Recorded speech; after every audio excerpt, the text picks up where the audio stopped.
1210, 902. Roll call, please. Abby Samuelson. Tiffany Gatesman, Bill Palmer. Parks Thompson. Lori Hannon, Steve Fitzgerald. Katie Souls. online. I apologize.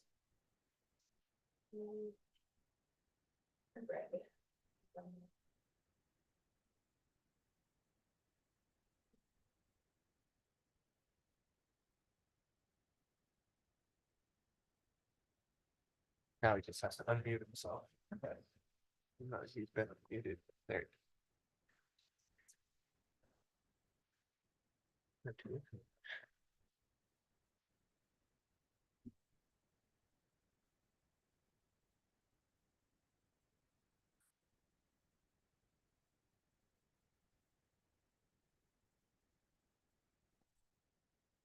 Greg, can you unmute yourself? Yes, sorry, I was having a hard time hearing you. You were muted too. Can you guys see me or no? You're very, very muffled. A little dark. Let me try something else. Yeah. Can see it close enough.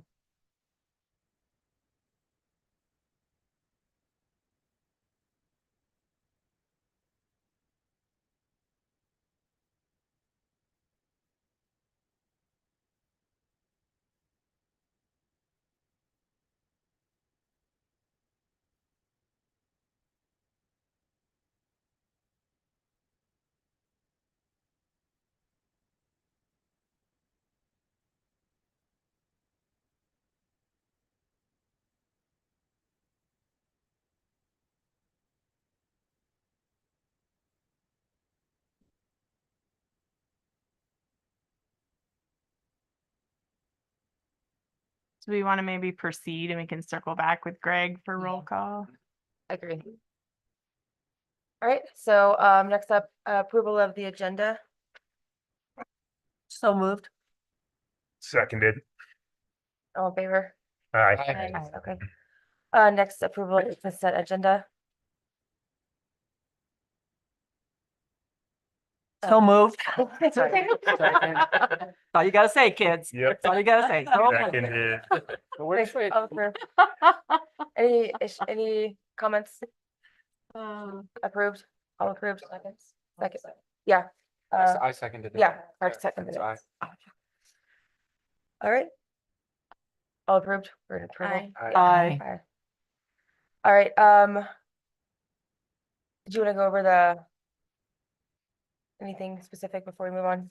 For the open forum? No, just Okay. if there's anyone from Yeah. the public. Can I open the public who'd like to, we'll open it up to everyone.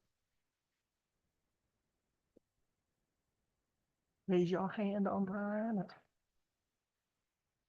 there's anyone online that would like to speak for open forum, could you please raise your hand? Still drink coffee. Okay. Thank you. All right, we'll move on to discussion topics and the Riverwalk District visioning with Cushing Terrell. Great. So I'll just do a quick little intro. I believe you guys have all previously, when we were doing the plan of development, met Garrett, our town planner. I don't know if you've met Alan, our assistant town planner. He started with us probably longer ago than I'm thinking. 3 months? 3 months. Yeah, I don't know. All right.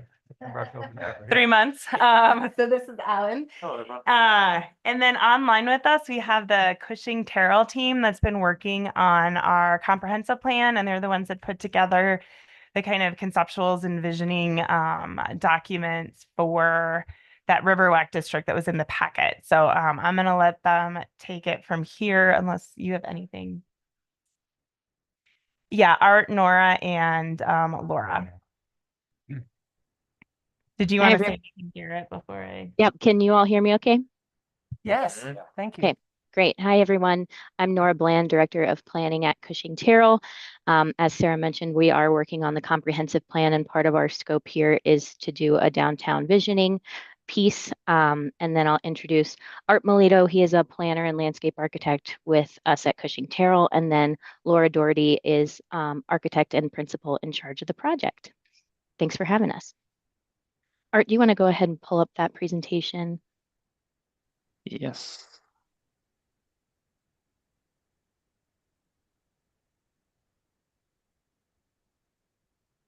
Everyone seeing that okay? Yes. Yes. Perfect. Great. You can go ahead and go to the next slide. So I'm sure many of you are aware of what a comprehensive plan is, but I just wanted to high level speak to it for a moment just so that everybody's on the same page. In Colorado, we use comprehensive plans as guiding documents for decision makers, so Board of Trustees and the County Planning Board and the Town's Planning Board. It provides a vision for what kind of town Fraser wants to be. It includes goals and strategies for how to achieve the vision, and then also some more actionable steps that are prioritized in an implementation plan so that the plan doesn't just sit on a shelf.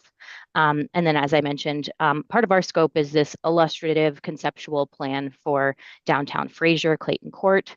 And then really the main inputs of a comprehensive plan are we do a lot of community engagement to get community input and buy-in. We've done an extensive existing conditions analysis to understand where Fraser is today. And then we've also reviewed previous planning documents that have come through the town. And then we kind of the outputs that come out of that later on in the process are a future land use map, development alternatives, and a preferred alternative, and then that implementation plan I spoke to. So I just want to pause and see if there are any questions about what we're doing here and kind of the process moving forward. Okay, great. What's your schedule on the comp plan? When is that going to be starting to happen up here? Yeah, our goal is moving towards completion in the fall of 2025. Thank you. Okay, great. I will hand it over to Art, and he's going to kind of walk through the conceptual plan. Oh, and as a background, just for you to note that staff has reviewed this with us. We haven't made any changes since staff has seen it, and so Art will kind of speak to some of the comments that we've gotten from staff so far. Yes, and as I'm going through that, please pipe in if there's anything that I'm missing along the way. But thanks, Nora. Yes, as Nora mentioned, I'm Art Melito, landscape architect and planner, helping to put together content here for the Fraser downtown. It's a really exciting place to be and excited to see kind of all the things that Fraser has going on right now.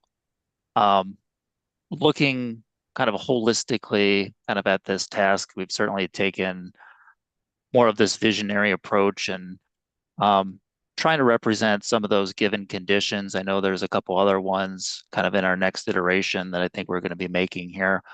But kind of looking at that broader vision here as we're putting together this illustrative. So really kind of starting with a real basic kind of spatial analysis of the Fraser kind of downtown area. Really just kind of looked at some of those projects that were recently completed, some of those that are in the process of being completed or might be planned for the future. So certainly there's, quite a few different structures within the downtown currently, but looking at some of those major ones. And also starting to kind of classify, since there's not a huge amount of space, where are some of those smaller parcels, larger parcels, and where might be their opportunities for some flexibility within that. So that said, there's some flexibility or some larger chunk of land kind of on the north side at Clayton and 40 over here, another parcel over here, although we're dealing with kind of challenges of proximity to the river, and then kind of some smaller pieces up against 40 and Clayton Avenue to the south. So that kind of informed a little bit as we're looking at opportunities of the overall vision. And also, I guess, looking at connections, we've got this nice loop system kind of established with Clayton Court going into Clayton Avenue, and then also some potential connection over by Safeway on the backside of Holiday Inn. And tried to kind of look at a simplified version of what that looks like in its existing state right now and where some of those connections are occurring. So right now, lots of folks going down Highway 40, and people that maybe haven't went through Fraser or had a chance to pause in Fraser very often might not realize that the river is really close to where they're passing by. So there are some existing pedestrian connections heading down to the trail and the river. But I think part of the opportunity in looking at this is how do we make people a little bit more aware of that amenity as they're going through Fraser. So a couple goals as part of this that we were looking at was, how do we activate Clayton Court as well, since it's a little bit further off the beaten path? And how do we activate Highway 40 kind of also at the same time? So thinking of a way to do that, of connecting both of those and also connecting in with Safeway to really provide as many connections into this area and provide as much activation to the area to ensure that businesses that might be located on Clayton Court are successful.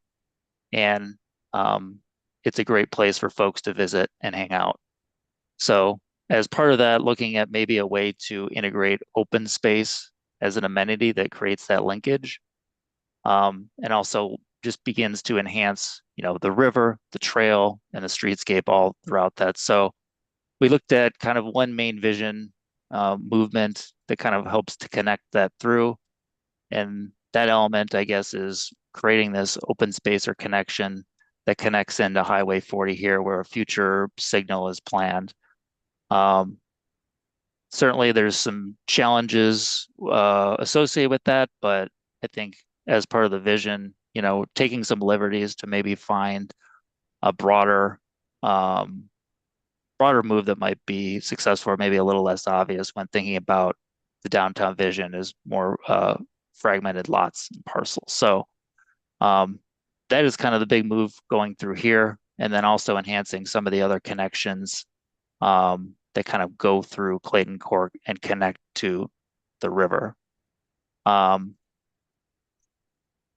then looking at how that might manifest itself on the site in terms of development. I think there's a lot of flexibility in how that might occur through larger or smaller pieces of development, showing currently a little bit on kind of the medium or large size, but I think there's the opportunity also on ground level to create some smaller businesses that's a little bit more appropriate to the character of Fraser. So trying to generally avoid kind of some of those larger mass structures in the downtown area. Another challenge I think that we're trying to solve for here as well that I didn't really touch on too much was looking at the possibility of having some sort of consolidated parking strategy in the downtown. So certainly with the depth of some of these lots, it becomes challenging and a little bit duplicative in terms of integrating circulation through there. So looking at F here in that larger parcel that I mentioned, that is probably one of the fewer opportunities to kind of create something larger in terms of some sort of structured parking amenity here. So there could be some consolidated parking in that area that might help reduce the need in other areas. So I think that's a potential project that could help maybe bridge public and private to kind of benefit the larger whole of the downtown, to make some of that integration into parking a little less challenging for development in the other areas. A couple comments that we received in our initial review a couple weeks ago with the city in terms of things that might need to be updated on this plan right now. We do have a couple utility challenges. We've got, I think, a wellhead right here, and we have the well house just to the east of this building right here. as well as one over here. Also in terms of circulation, the possibility of maybe running this road a little bit closer to Holiday Inn to potentially create more space on the east side over here for potential development. And maybe that might come in something, hopefully you could see my cursor. Maybe I better just draw this. Come in something like this. And maybe there's an intersection right there.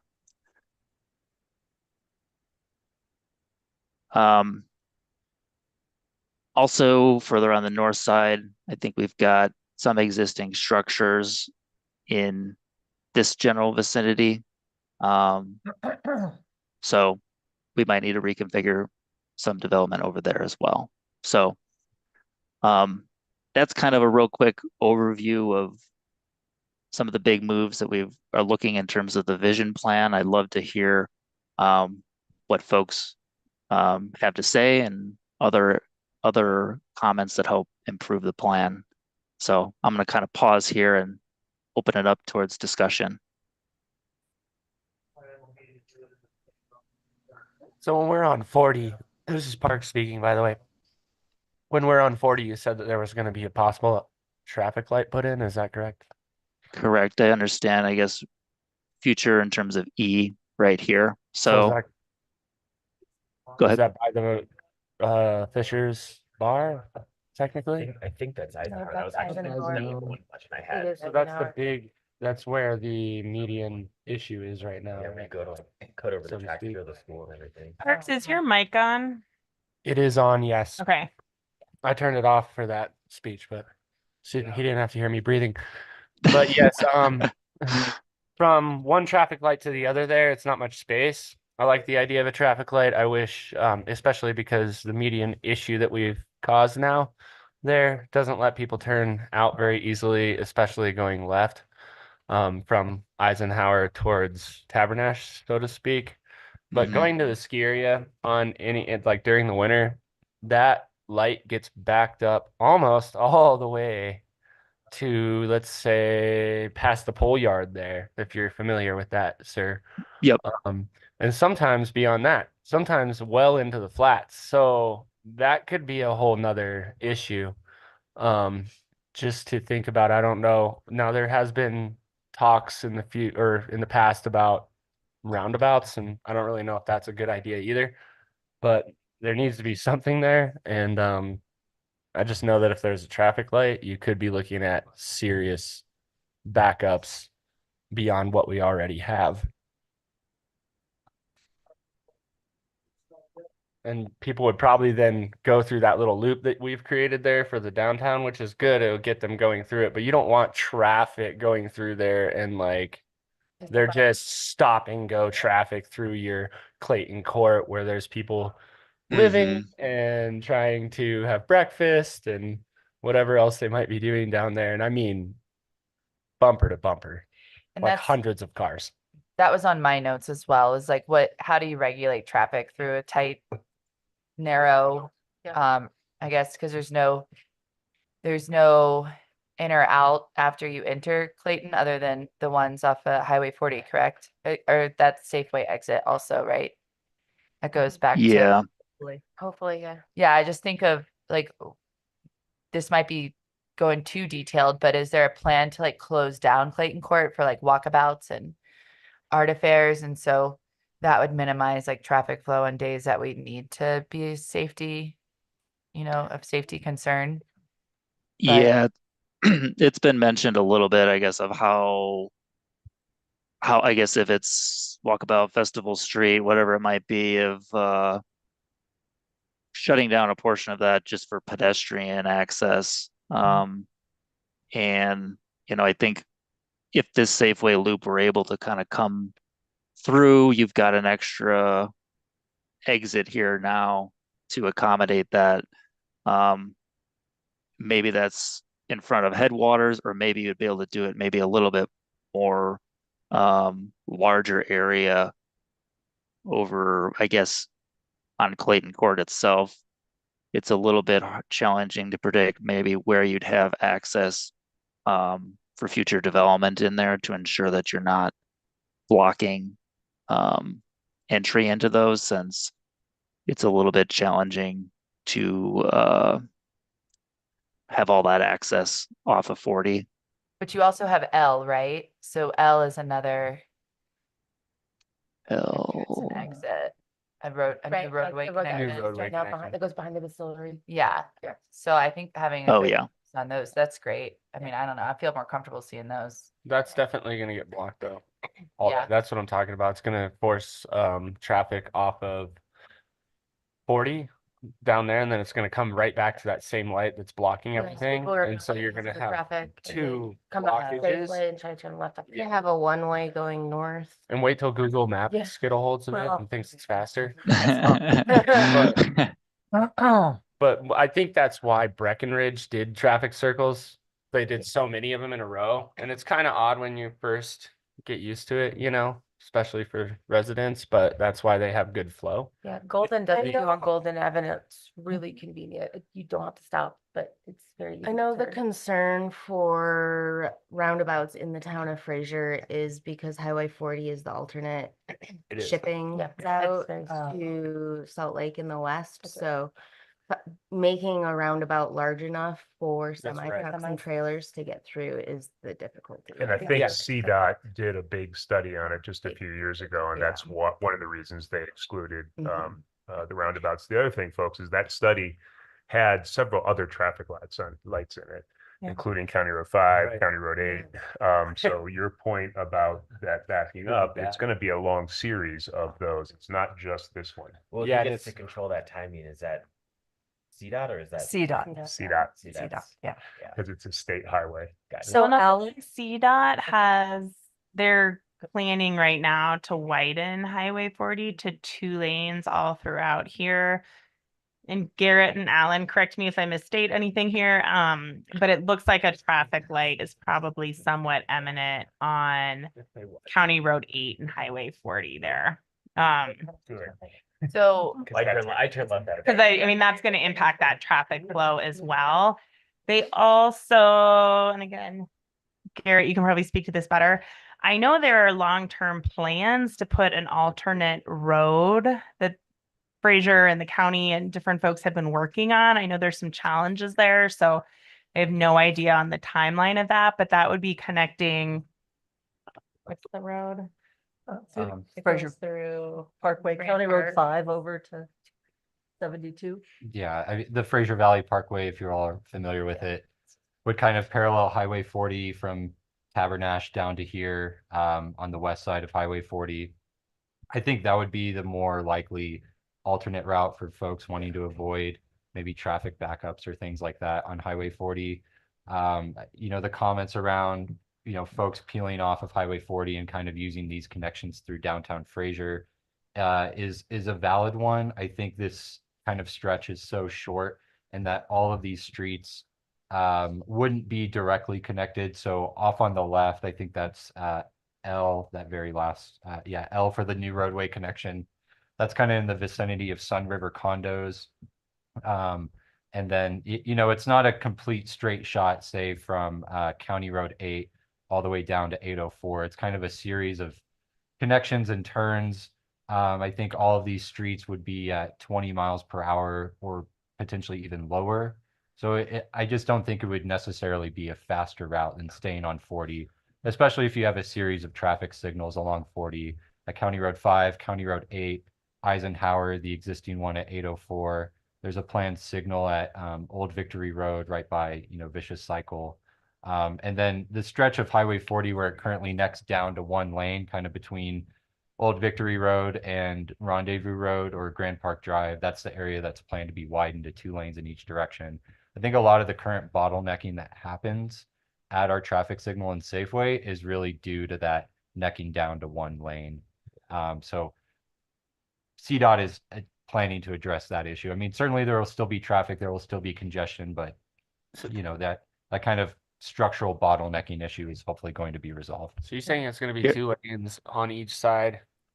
All the way All, through Fraser. so 4 lanes, so all the way up From the to fire Winter station to Park? Tabernash.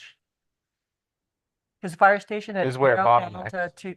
to 2 lanes from 4. Correct. I believe I have this correct. That, I think yes. you're right. Yeah. Yeah, so the fire station, it narrows down there. Yeah, so we're, We're passing each other on the radio. so let's say, let's say that does work. Let's say that does work. Let's say that moves traffic faster. Now we worry about pedestrians, right? Because if you're ever in Granby, right, when it goes back open to 2 lanes or 4 lanes in Granby, everyone's going, Oh, yeah. yeah, it's I will dangerous. Like say I saw our a couple new- dogs get hit last summer. Our blinking lights now at the crosswalks are wonderful. Yep. Yeah. Yep. They are so effective Okay. at getting people's attention and stopping. I mean, Because I walked to the wish post they It's had kind office of all the widened time. starting Yeah. at Winter Park, right? We said one in the middle. Yeah, I wish there was one in the middle. I think it's easier to deal with pedestrians than it is with cars. So I mean, That's just from the steering committee stuff with That CDOT, answers my I don't questions. know, 4 years ago. Yeah. It's not gonna widen starting at the entrance of Winter Park, CDOT, It's already widened. to 2 on both It's sides. already 4 lanes. Yeah. Oh, it is? Yeah. Lanes all the way. I love Yeah, that. it's 4 lanes. Can we coming delete that all the statement? way to- Yeah, I know. Just hit the center lane, and that's your lane. Yeah, just kidding. So Garrett. anyway, Yes. Real quick, I guess where in the process is that, are those plans? yeah. Yeah, my understanding of the timeline is that it's still relatively far out because so CDOT did this, conceptual design and study back in 2020. I believe they just recently selected, an engineering firm to do the full design and construction documents for this expansion and improvements. But I think they're going to be working through that design, next year, and then to actually construct it is kind of depending on funding ultimately. But I would say it's on the 5 to 10 year time frame. Okay, thank you. Yeah. Can I ask the last, one more question about what the brown structure is? Like, to me, it looks like a splash pad, but I know it's not. Right here. Yeah. Yeah, that's just, I guess, kind of a conceptual representation of some sort of specialty treatment that's gonna allow folks, I guess, if there is a light there, a change in material, and hopefully something that cues them with, hey, there might be pedestrians around, we want to slow down a little bit. And it's really just an extension, I guess, of this open space plaza element that's kind of connecting down towards the river. I really like that, by the way. It's like brick probably or something. That's- It's like a different I think texture, right? Yeah, it's really cool. Yeah. Did y'all look at what this would look like for the winter in terms of snow and snow coming off the roof lines and we didn't get snow into too much depth of that. I know when we were chatting with the city, a little bit about slow management, at least on Clayton Court, I guess, of trying to generally push a lot of that north. And I think that's more kind of on a larger scale, but I think certainly need to address that at the micro scale of looking at, if this plaza open space is integrated into there, essentially where is that going? Is some of that going to just need to be pushed and trucked out depending on the volume? There's probably a likelihood in that. Cool. But at least in terms of winter, maybe in programming too, I guess that's the intent, to have essentially 4 seasons of activity there and create a really flexible space for folks to use, with commercial and retail kind of fronting that all the way down to the river. I guess a challenge is probably just saturation in the market a little bit, and we're trying to activate quite a few spaces here, 40 Clayton Court, and also connecting down to the river. But hopefully to help facilitate that and kind of create some breadcrumbs along the way, that becomes a special space that's allowed that activation to occur, and just a place that people want to be and want to go. So Greg? I really like the section you have highlighted and potentially changing the colors just to notify people or make them aware that that's a big crossing there at Eisenhower on 40. We right kind of where the letter G is, we had proposed a public park there. with the town for our project on that small lot you had highlighted at the south end of the street. And yeah, so right where those two bunches of trees are on Clayton Court, just plan north of Julia. And the town had kind of not wanted to see that, wanted to see more buildings on the frontage. I agree, this is the best opportunity to get a pedestrian kind of cut through Clayton Court. But I think it would be beneficial for y'all to talk with Merrick regarding the existing street plans that they have. I think they just pushed out 90 or 100% drawings. And then also look at just kind of with planning commission, I think, on kind of what their goals are on Clayton Court. Because they had wanted a lot of retail frontage on Clayton. And then also Merrick's drawings, we're trying to push them for a lot more trees on Clayton Court, but right now there don't seem to be many spaces for that. So that might just be a good kind of touch point for y'all to get on the same page with what's going in this spring on Clayton Court, just to make sure we're not showing, something very different than what's going to go in 6 months. But I really like this plan. I've always thought having pedestrian, the two slides ago where you had all the pedestrian cuts from 40 through Clayton Court, I think is one of the biggest opportunities here. Yeah. Just really cool connectivity for people on the trail, the bus system with those two extensions at Safeway and L. And I think those are achievable a lot sooner than whatever may or may not happen on 40. I think so. Yeah, I like the way this is headed. But those would be my comments. Thank you. And actually, one other thing as that reminded me as you're mentioning that of up here at that intersection at Eisenhower too, 40 sits up quite a bit higher there. I would estimate, I don't know, maybe 7 to 10 feet. So that presents, I guess, a unique opportunity, challenge, call it what you may, to create some sort of maybe terrace that kind of heads down to the river. But I think able to maybe elevate this area on the bottom of it so you kind of see through there. And then maybe there's some steps down here that creates a little bit of a plinth or an elevated area that kind of allows you to see down to the river and down to this other plaza. Another area that aspect of that made it enticing for this larger parking structure, commercial retail area was the ability to kind of create and tuck in some parking on the lower level and utilize that grade change. So the intent is still that we're going to be able to provide a little bit of retail frontage along that, but able to kind of tuck that bottom level into that hillside a little bit and conceal that a little, some. So you still get some parking, but you're not seeing necessarily as much of it as you might otherwise.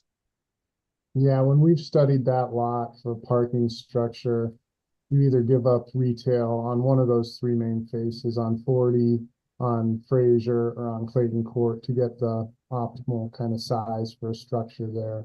But I agree, having something on two sides and parking on the other side is better than. Yeah, you'd probably have it. Yeah. Seeing parking over on this side, maybe where you're entering that, and then up on level 2, or depending on how that mix of uses, if it's 3, I guess supposed. Probably that ground level 1 is not going to be a full 120 foot width in the parking. And it, because I think that was about 120 by 200, I want to say 250.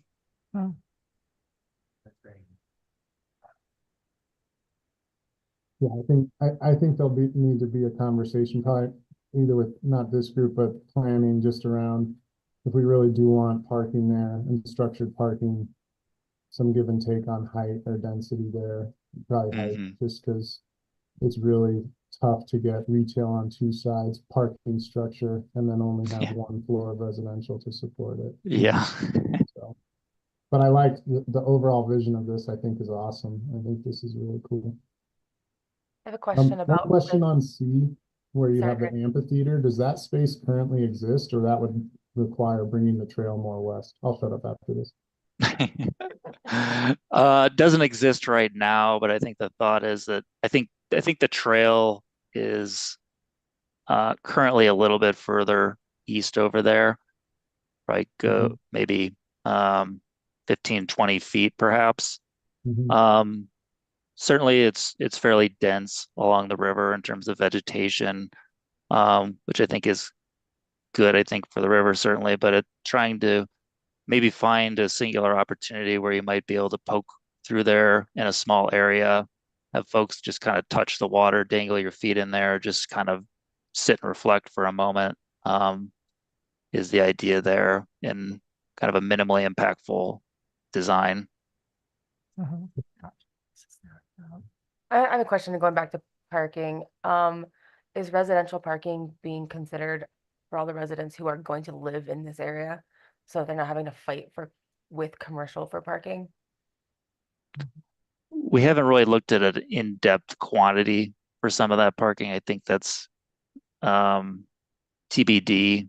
I think Greg kind of alluded to that a little bit. Maybe if that's one story of residential above F might be challenging too. Right.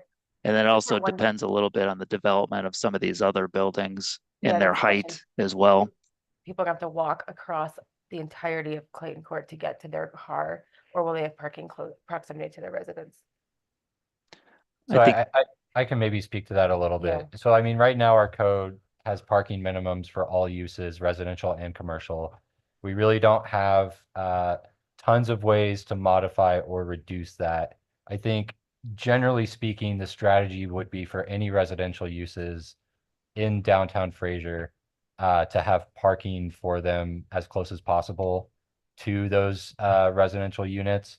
Whereas for commercial areas, any required parking for those could be located further away, like in the structured parking garage or other shared parking facilities. Generally speaking, I think it's, less of a concern that folks utilizing those commercial spaces have to walk a bit, right? So, I agree. but that's a Thank good you. point. Feel like we should kind of utilize the area near the railroad tracks for parking. Like Buena Vista, the main parking area is a couple blocks from downtown. Downtown is huge compared to Fraser. Well, long anyways, but I think there's other locations other than Clayton Court that is still close. And I feel like because Fraser is so small that it feels far to people, but it's really It's not. two short blocks. Kind of it's Highway 40 cross over. Now you Well, have- and especially with the potential for visitors coming via train, right? They're going to be walking a little further just to get to this area, and it's nothing. By the way, during the holiday market this weekend, we had 3 women who took the train from Union Station up here to walk the streets of Fraser, eat, drink, and buy holiday gifts. So I think that's a great sign of the future. It's cool. Another Talk about parking, and you have seen any models where we have the Holiday Inn there right now, that already has a bunch of pavement all around it of some sort of public-private partnership where a structure could be put in their already existing parking lot and have a little kind of bridge over to the Clayton Court area. That's a good idea. There was also some concerns from some business owners on Eisenhower of pushing the downtown, if you will, traffic away from that area. So increasing some parking near the railroad and increasing that through fare from the railroad traffic through Eisenhower, I think would make a lot of business owners on that road a little happy as Yeah. well. And the other thing we shouldn't forget is the Black Line on the free bus needs to come through that area as well. I'm sure that is something that we'll do, but we want to provide public transport and encourage it so there's less cars. Right, Yeah. so I think- Safeway through there over to Fraser Ave. Or even just a bus stop at the pedestrian entrance would be a good idea, like on Eisenhower, like on 40. There might not be enough room. Right, but if, Those are 4 lanes. well, I know, that's the thing, like, it would be nice if we had a little Yep. like indentation on Yeah. 40 for a bus stop at the pedestrian Yeah, at that would Eisenhower. be nice. There's one right now, but There the is, distillery. There's Is there also just one right here? Oh, I see. That's right. Yeah. Correct. Yes. Right. It doesn't stop there very often. I live right there and it very rarely stops. So like I see it stop maybe once a day, once every other day. But I mean, I'm guessing that's just based on nobody waiting for the bus or looking to get off there. Maybe. Or pulling the rope. Yeah. Yeah. They only stop at the stops. They stop there and then further on the loop, they stop by the Amtrak station. Yeah. On the other side of Mhm. 40. I think only one bus actually stops there. Like I don't think all of the lines don't stop there. If more of the shorter lines stop there and like looped around right away, that might be better because Black Line takes a long time. Yeah. To get there. I wanted to echo, I think it was Tiffany who was saying it about parking on the west side of 40. I think it presents a really cool opportunity now that we even have those flashing crosswalks in, just for people to kind of park on the west side, walk downhill all the way to the river, have, clear crossings on 40, and then prioritize, walkability and landscape architecture, interactive retail on this Clayton Court area where it is more of a kind of open to change. And there's opportunities, land opportunities, I think is a good idea. And sorry for my connectivity issues. I wish I could be there in person. You're better now, I'm clear. Yeah, I think if folks are, if that seems like a feasible distance to walk, I think that would be favorable to just try to reduce some of that. I don't know if that's all 4 seasons, if you think folks are going to be, I guess, making that trek in ski season. You think Sure. that's you think that's walk. realistic? They'll go People walk through that. further in ski boots to go skiing That's a good than they point. do for that. It's like Greg said, as long as Yeah. there's clear sidewalks, like Yeah. even down Eisenhower, there's Yeah. not Yeah, full full sidewalks side, yet. yeah. So I think it's also like, yeah, if you got nice sidewalks, right? Yeah. And you can see, especially if you look across 40 and see Yeah. that pathway, that's going to be a natural. Yeah. Close. And some Creates a sort of good- wayfinding so people feel like they Yeah. could Yeah. commit to the walk and go in the right direction. Yep. This Yeah. is like aesthetics, but we could do like a arch over the pedestrian saying like Clayton Court, like pavilion or whatever. Mm-hmm. Just so you come off the train, it's like very visible. Yeah. Yeah. And to answer the earlier question, from an art center standpoint, we would love to have periodic events using Clayton Court, closing it off, driving a lot of visitation. Totally open to that. We're going to be producing the Alpine Art Affair going forward, and that's probably the most Really? obvious thing that we could do. Wow. Cheryl's ready to pass the baton. After 40 years. Yeah. Yeah. Exactly.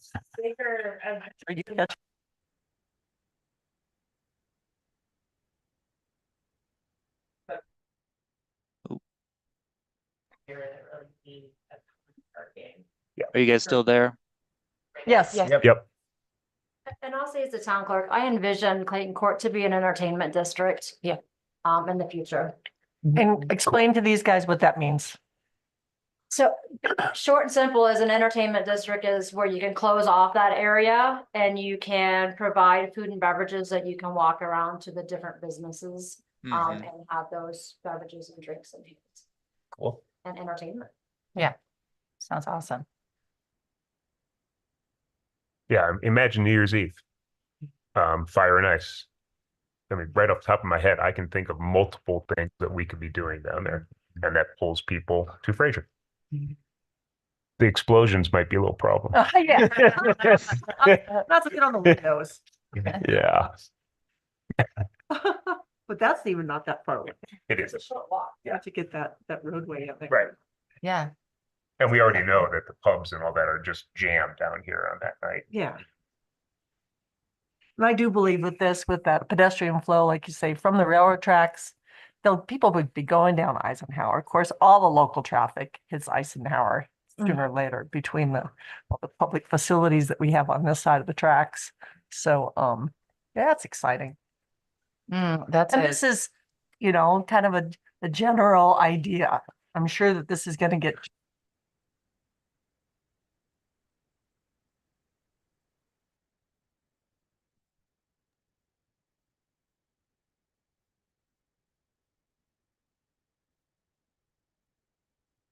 we lost you, the connection. Yeah, we didn't catch what Katie Souls said. In our, the visitor center that Fraser owns, it's the Headwater Trails Alliance office.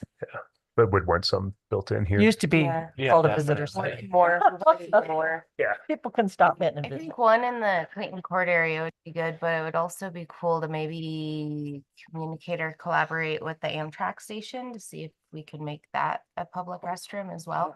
Especially if we're gonna encourage parking, so then there's Yeah. a restroom right at the parking. You guys broke up a little bit as someone was mentioning. I think you were saying a potential public restroom at Headwaters. Yeah, there is one. Something- There's a men's and women's. Centralized, bathroom. like within the corridor, Yeah, Yeah, if that'd be like a possible. 2 or 3 block sprint though. That or even just more Headwaters, gotta like get there's her- only one of each. That's Yeah. not very much right. for a festival. Yeah, Right. and you'd probably be bringing in probably facilities for something larger, I would think. Let's say down there by that amphitheater, if you're gonna have like events down there, that's probably your prime location, kind of on the far end of one of those buildings. Because then if you Mm. have, yeah, Yeah, that would and- be opposite. Yeah, and then if Amtrak does one, you got one on that end, and then it leaves that whole, center kind of walkway there for events and art shows and whatever else you want to do, and everybody has access to restrooms and entertainment all at the same time. Yeah, so to your question,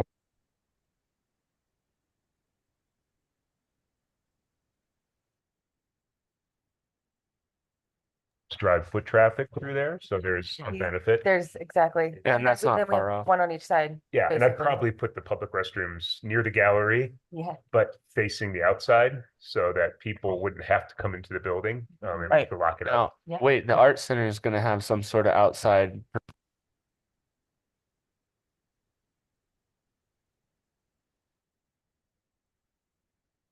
To be determined, Okay, but it's that not going to wouldn't be big. It wouldn't be competing though, right? No, and if the town is going to put one there, then I'm not going to put one.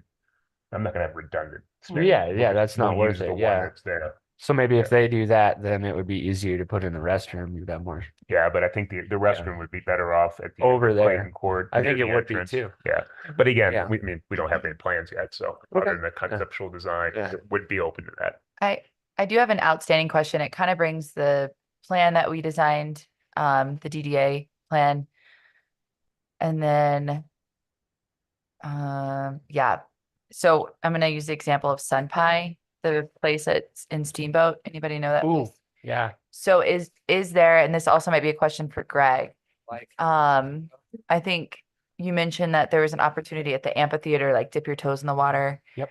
I think we also like took out getting into the water off the table because it's a safety thing. Water's too fast, water's too cold, or a lot of those elements well, for depending safety. on what you do with the river. So if you were to navigate the river a little bit, say, not alter it too much, but it was more of like a pooling area, then you Yeah. could have it where it's pretty safe. But if it was just they're just walking into the river and Yeah. it's not landscaped underneath, there's not bricks underneath the water, that's very dangerous with our Well, river. I Yeah. mean, I literally fell down at Sun Pies almost into the water at one point. Yeah. And this is but- Tiffany's world. Yeah, this is But I The mean, I water just feel girl. like when we talk about activating the river, there's a lot of options. I mean, downtown Denver has like, what we call it the extreme option. And I think someone else presented the really cool like sacred water experience that another town has. it's Estes. Estes. Estes has a really easy one for getting into the water and wading a little bit, and it's very apparent that you don't want to go wade further in. It's like botanical, like Yeah. walkabout thing that we might not be able to get to, but like, I'm just really curious of that because I think it would be, you touched on it very lightly, and it would just be really cool to consider what sea can be, Mhm. based on Down the water. road. Basically, it's just a series of stepped down blocks that go Mhm. into the water. And then you kind of have it end when it gets to the natural part of the river. So it actually is built so that the water, it's not in the river, but the river flows into this waiting area. So you create a waiting area and then the river comes into that versus you going into the river. Right. I And see. that's the difference. I don't know how to separate it other than that, I but mean, there's already naturally occurring you don't areas want with people that, walking into that, right? like Um, rocks. but like even if Sunpie on the regions that don't have like, I guess, touchable water, you're able to eat on the ledge looking into the river. Yeah. And so you can't really get in the river. I mean, unless you're going to be, yeah, it's way too high up. There's Yeah. there's a gate on their photo album that kind of shows like you can't get in, Right. but you can look at it. And I didn't know if Greg had Well, anything. and so I'm hearing that it might not be safe.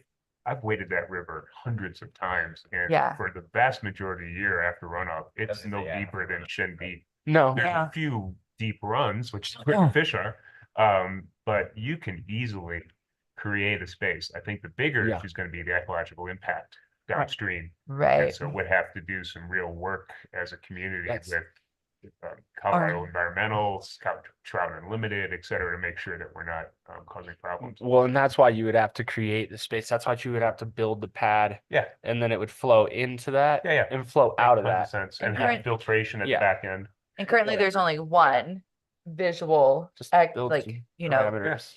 spot for activation. So if like people You're wanted fishing. to access for fly fishing, if there was to be an eatery. Yeah, and you don't want the average like Texan that's 300 pounds waiting in there, dude. You're 6'4" and Yeah. athletic. You know? Only it's cold. Yeah. Yeah, but I mean, the blue coming out of Dillon Dam and Silverthorne Yeah, has restaurants lining it. yeah, It's a much bigger river, yeah. much more powerful and easily wadable. Well, also much wider too. So Yep. yeah, you would have to widen it. That's what it would be. You'd have to widen the river there. Well, Yeah, I what- think Go ahead.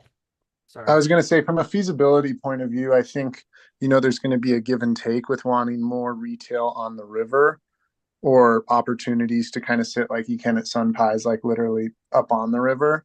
And then also just a trade with that trail easement to bring that into Clayton Court more. Because right now that trail easement really pushes everything kind of at least 30 feet back from the river. So there's currently, as it exists now, no opportunity for these developments to really sit on the river like that. That being said, I think there's ways to stay outside of that 30 feet and look into the river, but not really be right up against it, hear it roaring like you would in a steamboat. But I think that's a great goal and something the DDA could play a pivotal role in, working with the town and a private developer to, for a certain section of that trail, jog it to one side of the river, the other into the development space rather than having the trail border the river the whole time. Exactly. Yeah, because I think it's a really, if we're able to make these east-west connections from 40 down to the river trail, and we're able to have these nice improvements on Clayton Court, I don't think it's the end of the world if you are running on that trail to jog into a, brand new Clayton Court 9-foot sidewalk right away, just for 200 feet of your run, I think is kind of nice. I don't know about cross country skiing or something, if that probably is different, but I think it's a really cool opportunity to get people running off the river in through town. And that's how I imagine a lot of people early on interacting with the retail at Clayton Court is small shops, eateries, get a coffee or a croissant after your run, get, that little retail that'll kind of be the first movers down there, inviting people on the bus, people running, people walking, people stopping, and then kind of grow from there.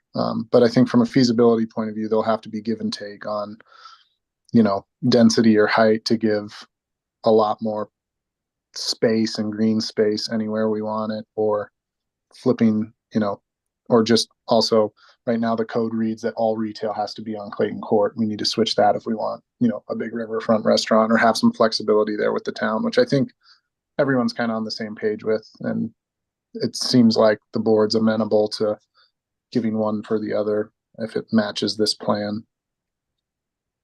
And if I'm not mistaken, it's Buena Vista that has created a new part of town right on the Arkansas River, which is a big river. Yeah. And there's restaurants, there's a hotel, people raft it, there's a whitewater park. It's a park, yeah. Yeah. Whitewater Park. And that might not be a bad model for us to think about.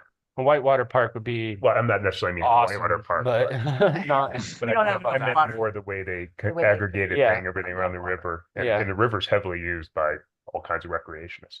Yeah. I mean, Cool. The ideal for a whitewater park would be like the end of Granby. Yeah. Hot sulfur. Yeah. Yep. Yeah. They can deal with that. We have to wrap this up in a minute here, but I'm curious if were there any other major revisions or feedback from staff that you guys are incorporating into this that didn't come up today? Yeah, I think one other one I could think of right now, I think I failed to mention earlier, was potentially moving this building over onto the other side. So it fronts Clayton a little bit more. Right, that would make sense. Yeah, I can share you our plat design for that parcel, just so you guys can incorporate that. Okay. It's not approved, but it got good support at the sketch plan. Yeah, that'd be great.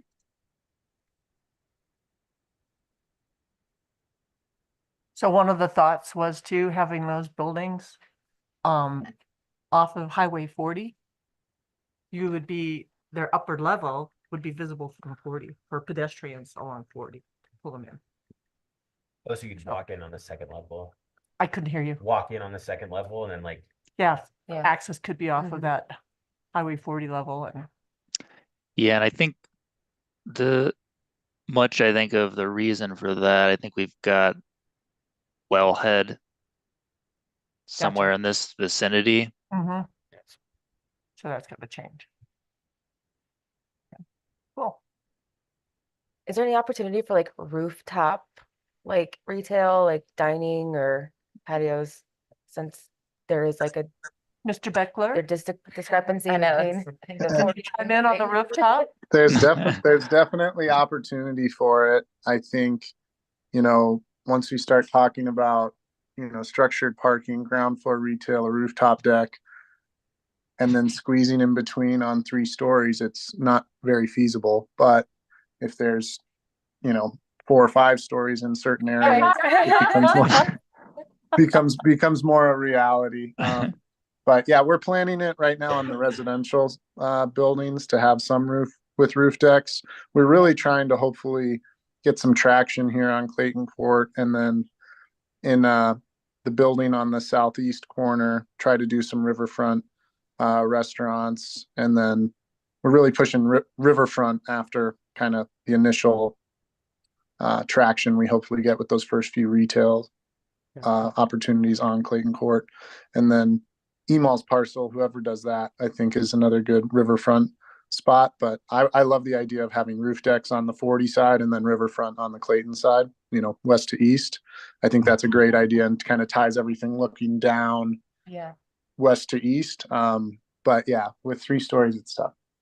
Well, and the Art Center conceptual design currently has 2 rooftop decks, one on the east, one on the west, as part of the plan. Nice for little parties and stuff. Yep. Yeah. So Yeah. that's something, Greg, that you're way ahead of, because Winter Park really doesn't have any of that. I don't think we have any rooftop eating there. We do have a deck at the ditch that was built, probably the highest deck.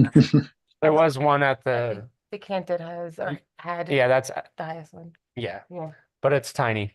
Like you could put three seats out there.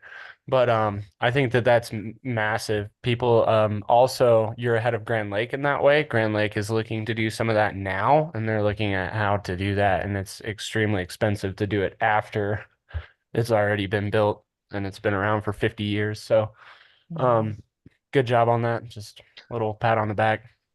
Thanks. Huge. And I think That's huge. maybe not rooftop, but there is an opportunity in phase 2 where Art just moved that orange box to just south of that. we were planning to do kind of a pedestrian walkway kind of through the development.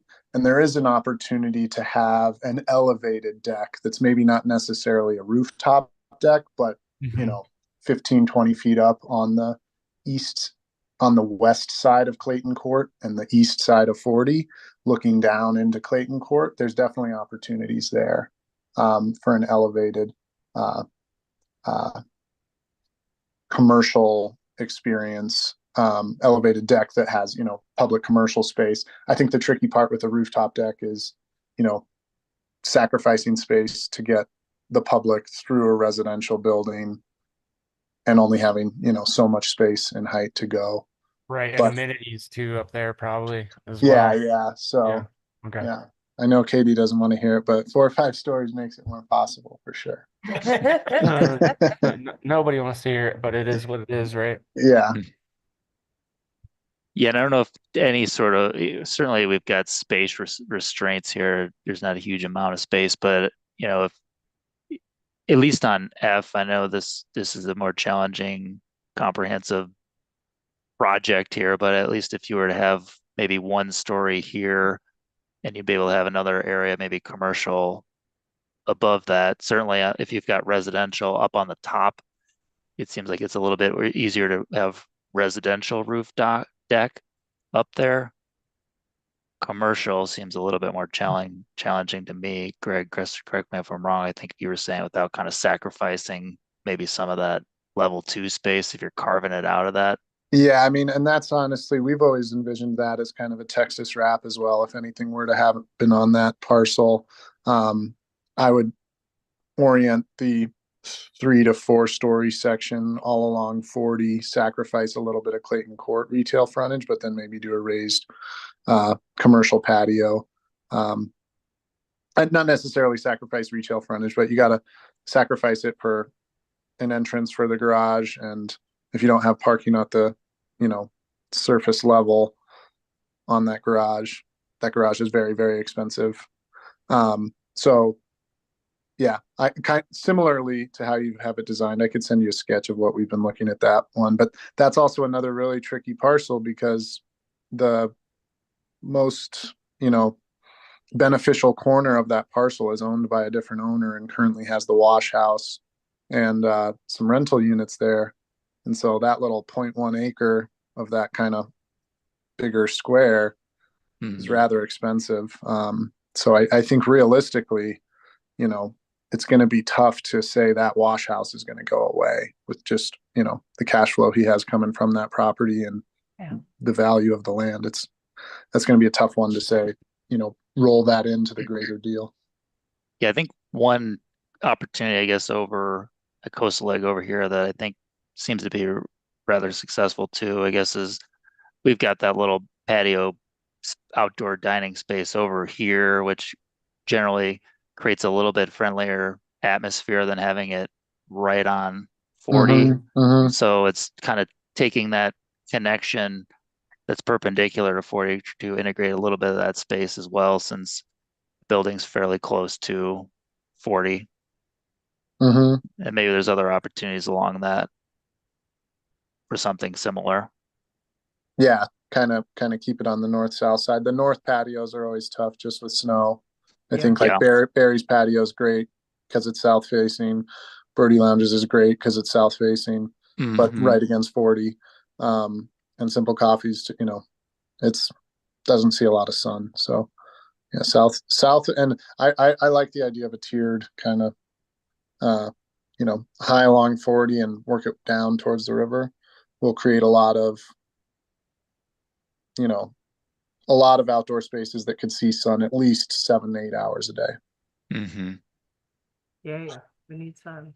I don't know if it's allowed for like in the town plan or anything, but has anyone thought about just like a small boutique hotel with in the area to drive some more tourists to stay in the area, and then possibly with the hotel, you can have a restaurant on the top because it is all service, if you will, instead of residential. So that was something we brought up just east of that orange block that Art drew, where there are those two buildings, that those two parcels we are planning some sort of boutique hotel at. And when I was looking at it with Michael and Brian, you know, the town really wants to see a lot more green space on the river and just space there. And that's a really good example of a place where if we can go 4 or 5 stories there, we can give a lot more riverfront space, do a nice hotel offering. And the problem with a boutique hotel is, under 20 rooms, it doesn't really make sense. It's still hard there. So you do need a rather decently sized piece of land or some flexibility in height just to make that thing work and make sense. But our plan for the boutique hotel was to have, similarly to Gravity House, how they have a check-in restaurant, coffee shop, maybe not those exact things, but restaurant, bar, check-in area, and then leave space for a hotel restaurant open to the public on that ground floor by the river or potentially raised. But again, it's just tough to fit it in with the current code on a How many height. keys do you think that would have to be to be successful? Gosh, I'd have to ask Feasible. Kevin's my partner's got more experience there, but I think it's like 30 keys is really the bare minimum. And that would be true boutique hotel. I think once it's limited service, you got to go above 60. Let me see if he's on, but 30 keys for economies of scale, Kevin says. Yep. So 30 keys, which, he says 45 is our ideal number there to make a boutique hotel work. So fitting that on that one parcel and providing, more riverfront space for some trail improvements or just, I think Michael and Brian were keen on like kind of places for people to sit and picnic and hang out at the south end of Clayton Court. We'd have to go higher. Haven't I unmuted you if you want to speak? Okay. I don't think Kevin got the unmute.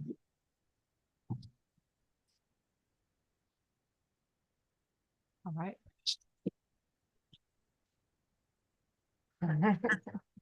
Well, they're working on the unused Kevin. Yeah, or I was gonna say with the current conceptual design, it really is parking. Some parking probably needs to go somewhere, but it does kind of seem like a waste on that southeast end to have it right up against the river as well. But we need parking. Yeah, I think maybe Yeah. one thing that's driving that a little bit is Gas just the limits aren't adjacency to the river and the easy. existing floodplain over there, Mm-hmm. which is kind of right on the edge over here. Certainly, you could probably Mhm. build something over there. You're just going to need to pop it out of the ground a little bit more. Yeah, it definitely, the way the floodplain comes in there, and it just got redrawn, but it definitely takes away the southeast corner of those two parcels pretty significantly. So what is, between those two parcels, 1.1 acres, I think, comes down to like 0.7 buildable. And I think the goal from when we had initially talked, Katie, you probably remember it, planning was to kind of keep that boundary line of the Strome townhomes north-south and open up more space towards the river. So, that floodplain area and trying to keep things further back from the river really shrinks the buildable area of those two parcels. And those are considered kind of a larger opportunity on Clayton Court.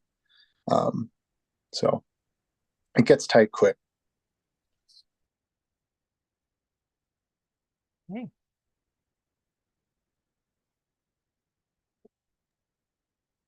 So Art is dealing with a sick kid at home. I think he's probably dealing with that right now. But and I know, Sarah, I know we need to wrap up here. Is there anything else you wanted to touch on? Thank you.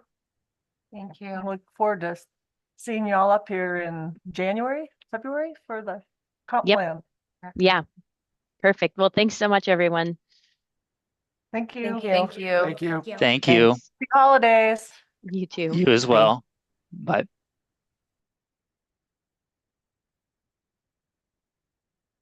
All right, Yeah, and so just so you kind of all know in terms of process, they will be presenting, making some revisions and presenting this to the planning commission in January. And then I believe the last board meeting of January to the board of trustees before kind of having public workshops. For these to be featured as part of those workshops. Yeah. And I'm assuming that will be included in our comprehensive plan with the public and feedback and all that. Okay, good. Yeah. Okay. Yeah. Abby, website Yeah. and social media. Cool. Do you want to share that document, Sarah? Yeah. And It's I long. did not, so Abby emailed this last night. I can throw a link into that as well, and I was screen with it. But I just printed a couple paper copies. And so maybe 3 floating around over there to kind of share if people prefer that. Let me pull it up. It's long. Yeah, it was pretty impressive. Yeah, Oh, very you emailed it, I was like, Well, Yeah, that's a lot of work. Thank I you, got Abby. pages I over got to some read at help 10 o'clock. from ChatGPT. So Okay.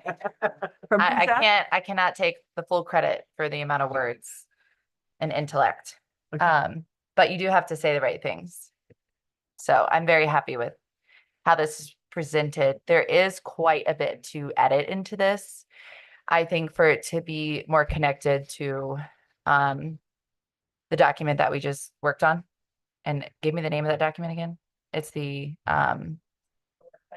yeah, our work, the comp. It's not the comp All plan these though. plans. The For- Riverwalk Vision document that we just saw.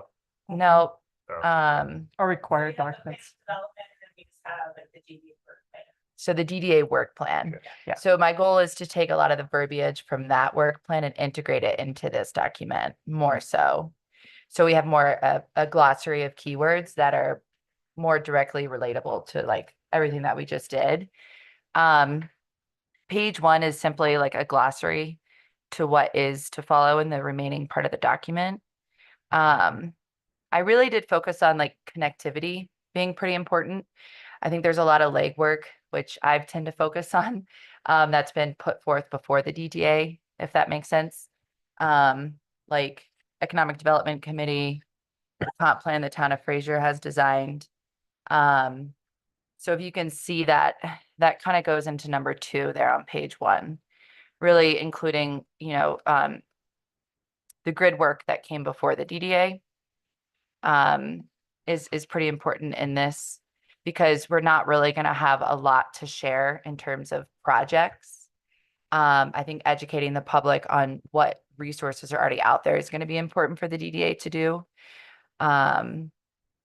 So that does continue into this.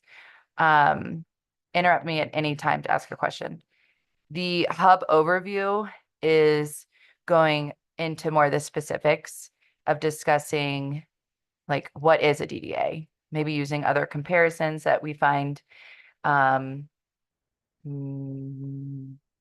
in size and comparable in like desires of what we want to achieve, and not just saying, oh, we really like Estes Park's DDA's accomplishments, but like specifying like what did the Estes Park DDA accomplish and like why. It's really important to not overgeneralize so that the community's like, oh my gosh, I don't want it to look like that kind of stuff. Then there's a lot of social media content templates already in here. So you can hang out on one if you want, but page 2 starts to break those down. So when we start going into sharing on Instagram primarily and integrating that with Facebook and what Sarah's already started with the marketing plan for Explore Fraser and then the town's website, we want to not create a new wheel. I don't think creating a website's anything in the plan right now. No reason. I think a page is great. Sarah Wick would help with that. I think a page for the DDA. Yeah, did you look? It looks good. Great. Yeah, yeah, it looks really good. There's a lot of good links to the historical stuff and Resource hub meant to live in the webpage. It could be a link that we just do Linktree with. if it's concise enough. So Linktree on Instagram could be a connection to go to the Fraser's website. Right. Does that make sense? I'm not certain on all this, but like, Yes, you're It- beyond my level of knowledge of those things right now. but like what I said, we don't need a new website. I think the only external thing that wouldn't be anything related to the website would be like Linktree. I think we should all have a profile on Linktree. Because that's important, you know, professionalism stuff. So right now, with this, it does list the board members. It So does. So- if we Yeah. chose to, we could do a link. If we Correct. Do you decided want to put something together? headshots from us and stuff? Yeah. I think it's helpful maybe just to show what we currently have up. And Yeah. all of this we can modify. I wanted to get something published versus just having nothing.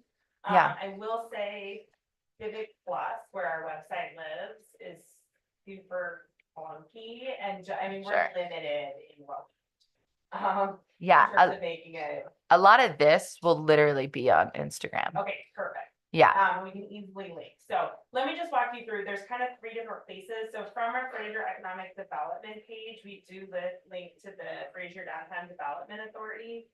But just to kind of show you, there's a little section kind of what's happening in Fraser, just kind of talking about some different things that are going on in terms of economic development. We link to the Fraser Center for the Creative Arts. We link to the plans for St. Louis Landing. We talked about new businesses, Simple Coffee and Birdie Lounge. And then there's a link there to the Fraser Downtown Development Authority. Trying to really promote kind of transportation and getting to Fraser. So that links to our transportation page, which I talked to Sarah Wick about, kind of updating with more information on the Mustang and train and Amtrak. And then this is largely what was previously on our economic development page, just giving some general information on the Fraser community. So from here, we link to, I'll do the Downtown Development Authority last, but we've got the Fraser Business Incentive and Grant Program. So the board has basically approved an open invitation to new commercial businesses to request economic incentives. I am working with Antoinette. We're gonna get a link to a form up here. So somebody that's requesting those incentives. Right now, it kind of lists the different things that we would ask for, but they would fill out this form as a first piece and then they could attach, you know, their business plans, site plans, project costs, those things, and their formal incentive request. So some basic information on evaluation criteria. This is the type of thing that if it was within the DDA or kind of impacting the DDA, we would bring it to this group for some feedback, but ultimately the Board of Trustees would determine which incentives to grant. And then the Fraser Business Enhancement Grant, we're also working to update that actual application from the previous application, but that should be up by January. So we need to talk kind of as a group about promotion specifically around that to hopefully get more applications we typically do by that March 3rd deadline. So as a reminder, priority consideration is March 3rd. And then there will be rolling acceptance after that if there's still funding available. But really hoping to promote this better and encourage businesses to participate, give them some ideas on how they could use that money to improve their businesses.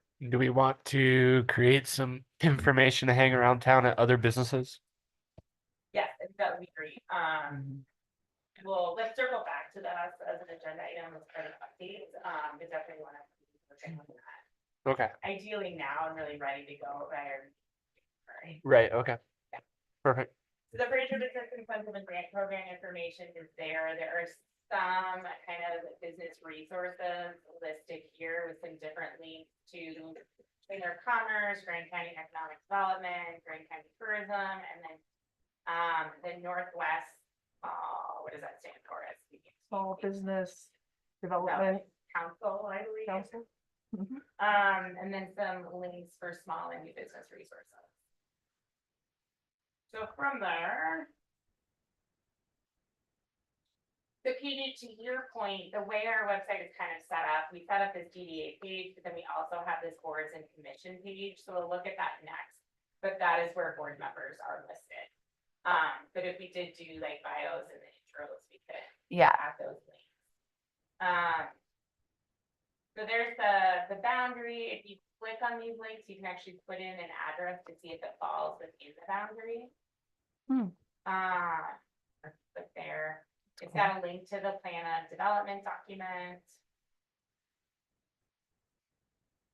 Some of the things that the Fraser DDA has been up to. A little bigger.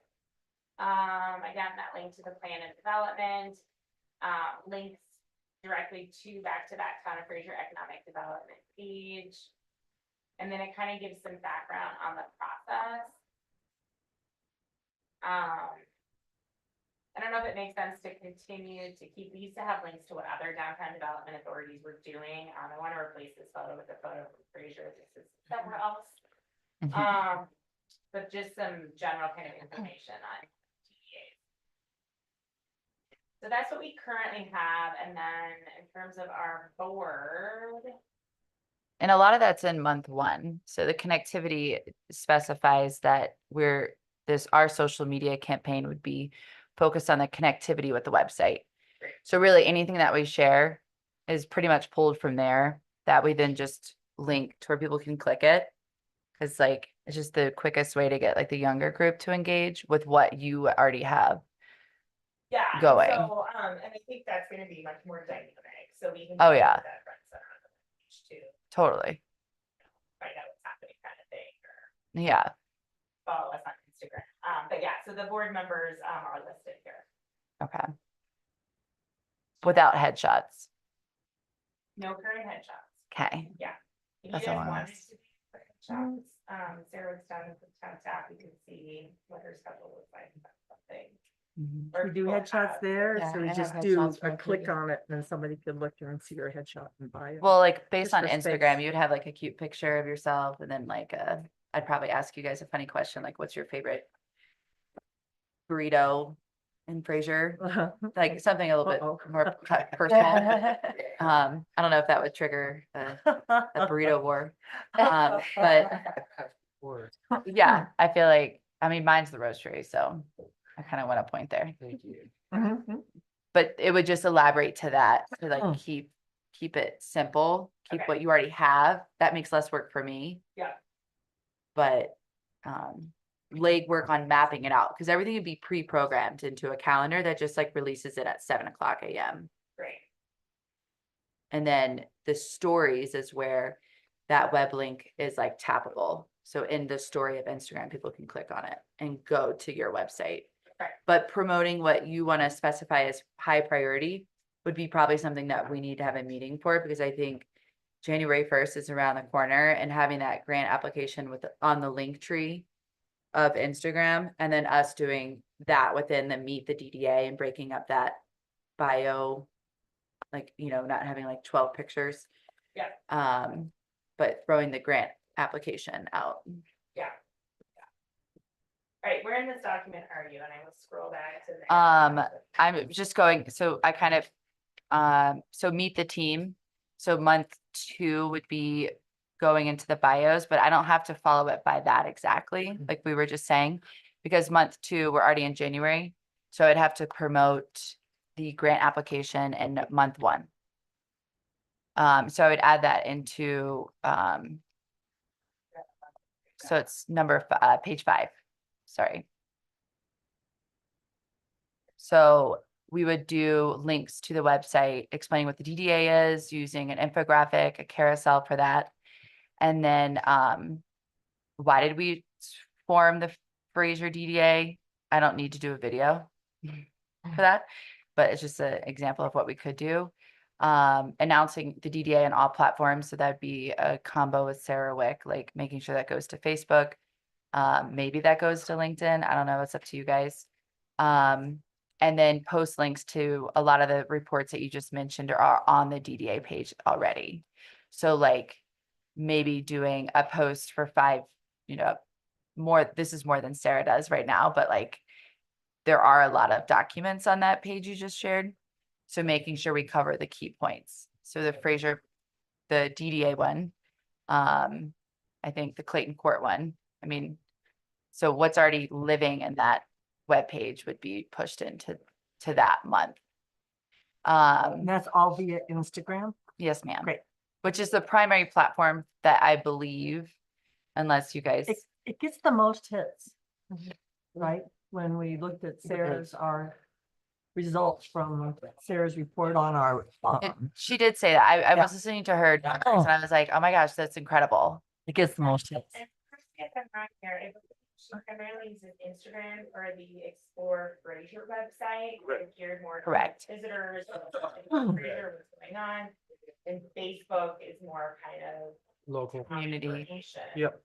Yeah. Yeah. geared more towards the local. Yeah, if you're gonna do like Facebook, generally your personal posts are gonna go way bigger there. But anything you're doing as a business or a public image or whatever influencer is gonna go way bigger on Instagram, and then your stories are viewed far more on Instagram by both citizens and visitors alike. And those stories have an expiration, so they last a I day. guess I need. But then you can share them in your highlights. So like Instagram would have a highlight that says like grant application is like the name of it. Yeah. And then the link would live there and people could grab it. And then there'd be multiple places for the link for the grant application within the link tree, which is something I can show you guys maybe with like a better demo. But I mean, I could, if you follow me personally, I have a link tree on mine. Mhm. And you can go to a multitude of websites and get a really like hands-on grasp quickly of really well-organized information. I think again, so in month 1, I would update this to include again, like I said, the grant application, pretty much a lot of the website stuff. I mean, hosting a live Q&A session about DDAs, don't think that that's necessary. Yeah. It does show what we can do with social media though.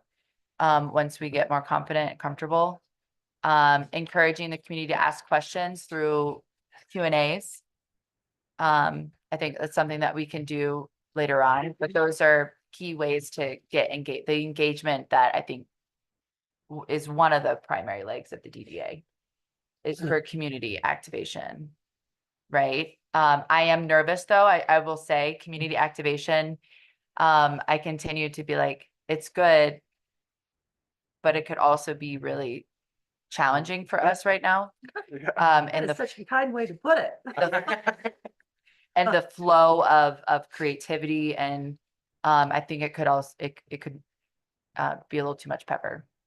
So that I would keep at bay. I think mainly right now being informative is the goal for the first few months. So as you see these engagement notes, they're suggestions. All of the engagement sections are suggestions, which I think they come after connectivity when I read this document. So leadership introduction, we would focus on the different roles of the DDA. Dive into that, and Fraser's identity would really be pulling a lot of the keywords from our document as well. I think there was a lot of fun keywords that we came up with. Some of these hashtags are really fun. Fraser Downtown Dreams. That's like a hashtag campaign concept. We don't have to do that because this is all going really heavy into a marketing concept, which Sarah Wick is already doing a great job with. So we can stay light, we can stay surface. I think a great content idea would be talking about Fraser's history, kind of keeps the subject, again, surface level. We're talking about what's already here, what has been there, maybe talking about structures that we are not impacting directly with Clayton Court, like things outside of Clayton Court. Yeah, so that's the diversions. So yeah, so we're like covering some of that just for fun. So Yeah.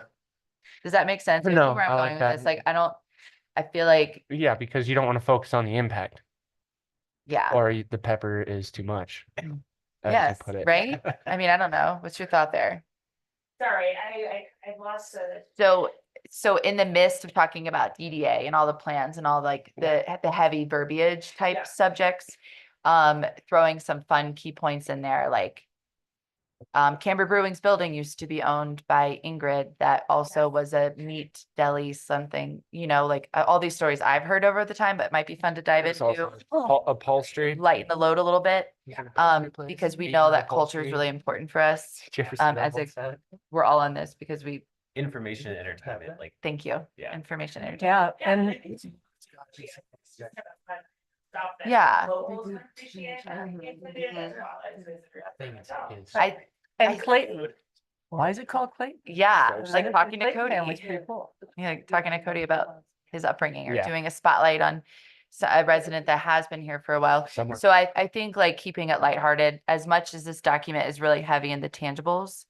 You know, like month 4 goes into community involvement. I think that that's a good time for that, maybe community 4, that would be post presentation of Clayton Court. So that kind of hits post February, you know, after it's been approved. So maybe going back into some more content about Clayton Court, maybe we can assist whatever you guys want in terms of presenting information for public feedback, sharing, a lot of cross sharing. Partnerships are kind of a thing in here that again are really important, talking about what economic development's doing, maybe highlight Patrick Brower, Diane Butler. Let me see.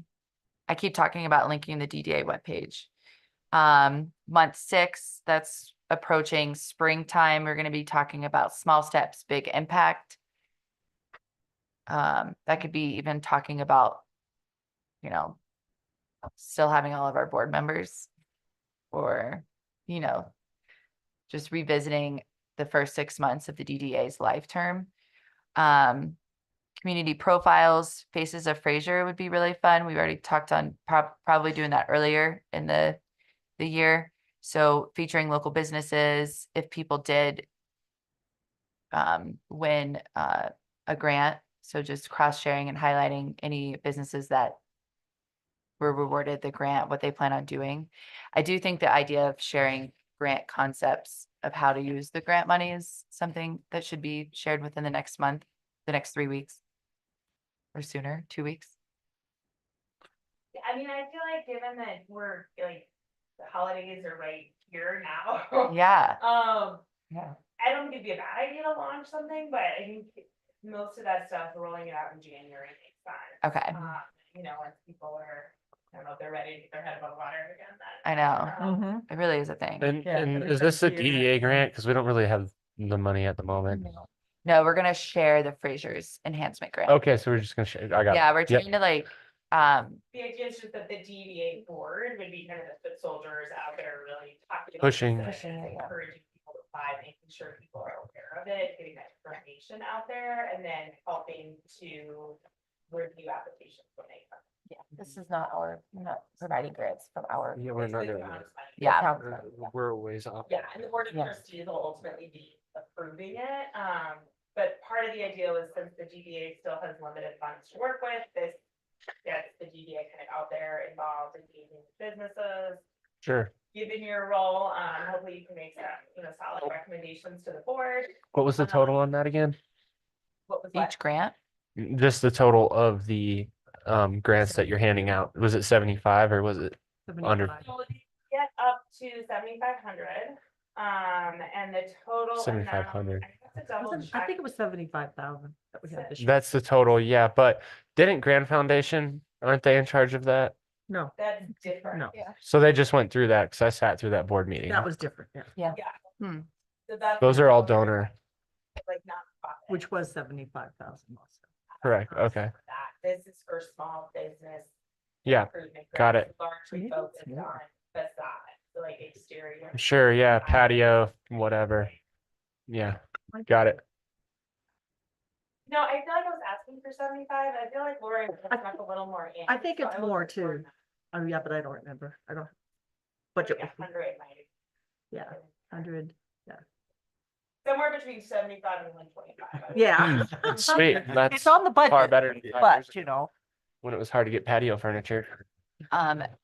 I wanted to go all the way down to page like 13. So like wash all this out into like an actual Instagram post. Let me see. So we'd probably celebrate Sarah somewhere in here. So post 3, it says honoring past committees. That doesn't, I'm saying this would be honoring Sarah. So we'd be like, thanks for all the legwork. Yeah. And so she wouldn't be a past, an example of a past committee would be, The downtown. Yeah. EDAC, yep.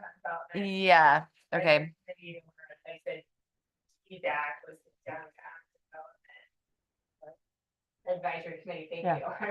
you. Yeah, okay, yeah, that's why the Which binder basically is, wanted to decide whether or not to move forward with, so they made a recommendation to the board of trustees to move forward with formation of the TPA. okay. So like that gives you an example post of like, we would want to celebrate these Another group, I different think you things. could definitely highlight would be the Public Works Committee and Yeah. the Fraser Valley. Steve, what's your group called? Fraser Valley Arts. Fraser Valley Arts, thank you. And the work they kind of been doing to promote the arts. Right. Fraser and work for fundraising for the center. So like, Fraser Future, Fraser History, thank you.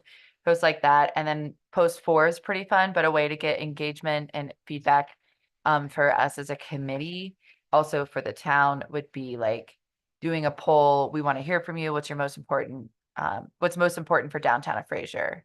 Pretty simple. We're not talking about any projects. We're not talking about anything, but like it has like green spaces, small businesses, walkability. Maybe you would add another thing on there. But share your thoughts, help shape Fraser's future. So that's pretty simple. It's not a survey. It would just be like a story thing. And then we capture those results within our algorithm. I think Gabby, one thing you could share too is the results, like for the town comprehensive plan, they did do a survey to inform the comp plan. And I feel like we could pull stuff from that and share, like, this is what it. That would be great. And then invite people to comment. Yeah. Yeah. Is it like a 1, 2, 3 questionnaire? Is it like I'd pull from that and kind of make a series of questions? Well, I was thinking maybe apart from this, Oh, I see. it could be fun to just share some of the, like, cherry pick which results being related to DA. I see. To put up there. Which survey was that? It was part of the comp plan, I don't know what to officially call it, Yeah. I didn't get that information. Do you? Yeah, And you can see if it makes sense or not. totally. And if there's a way that when we do have those community engagements here To for people to help promote. with to be able to put that out, say, come on by the town hall. Yeah, Help plan totally. for, And And- if we wanted to drive more engagement, like throw something out and be like, what type of restaurant would you like to see here? Like what Yeah. you're looking to do. That's a good And idea. I'm thinking of. Not seafood anymore. Kevin and Greg could ask the town about possibly putting out a survey. I think it was specifically related to restaurants, maybe it was more general to retail. That somebody, as I understand it, somebody went to one of their spaces was kind of looking for more information.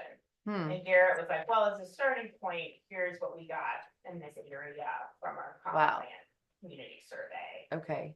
And Kevin was like, great, this might be enough, like, so. What's your number? Do you have a number? I guess I could ask that for Sarah.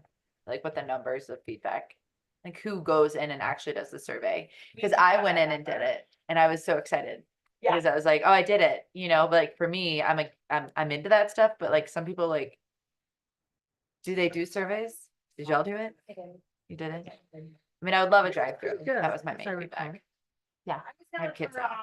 You don't want to just ride on through. It could be way up. Oh, wait, you know, like Wendy's. yeah, Wendy's doesn't. Like enough. It's actually prevalent at everybody at Wendy's yesterday. I need a. So, I mean, I know we're getting Yes, close to it's the out. tail end. I feel like, this is a heavy document. I can't say that me and myself can execute this level of quality. It is achievable. but not solo. Because I'd have to be engaging with you, with the Sarahs to like make sure, because my goal is to not ruffle feathers. I love stirring pots, but I'm not gonna stir the DDAs. I'm not gonna stir a DDA pot. And so I'd like to keep it cheerful, keep it informative, keep it connected. And then specify like these engagement questions. So we can get the data that the committee wants as well as what the town wants. Cause like, I know the town has a lot of wants, but I do know that some of you guys might have new wants where you're like, I really want to get feedback on this traffic light, but like, do we want to ask that question? No, we don't. So No, It's I mean, beyond our we- control. it is. That's So I Scott. ask questions. But you can't even that's control. also like just getting the information out of like where it's coming from and linking to Yeah. their Yeah. stuff Yeah. and their Yeah. information, which is like, hey, Yeah. that's not on us or the town or anything else. We're stuck Right. with this. This is why. And Yeah, surveys good are, point. we are a government Dude. committee and surveys are a popular tool that you guys use. But like social media questions are, I mean, people can just type in whatever they want. You know what I mean? It's a different casual way to gather stuff that Yeah. we might not even get the information because we only have like 5 followers. But They can also be extremely harmful can comments also be on there because they can say whatever the hell they want. Right. Yeah, I think- here they'll like tone their mouth a little bit probably if they're in this boardroom, but if they're on social media, they'll say some really messed up stuff and then Yeah. do background searches on you and then and that's one of the reasons why I'm kind of death staying away from threats. Facebook a little bit. Wonderful. There's a lot of meta stuff and a lot of connectivity from sharing on social of Instagram to pushing it to Facebook, which I'm kind of just I'm gonna stay light there. I'm gonna keep it simple with Instagram and focus on sharing what Sarah is already producing and putting energy into. And again, linkage. Do we know, have we? Kevin wants to talk. Let him in. Kevin. Sorry, go ahead, Parks. Go ahead. I'll talk later. Okay, so do we have an idea of what kind of marketing budget we're gonna have for the DDA? Because that will We approved our budget last. help determine what we're gonna do. I remember we talked about it. Admin, right? Was it a percentage? Because you're gonna need that. Yeah, I think that's about right. Sarah can put the DDA, like use my email and push it into her calendar use. But I already have I have Canva myself.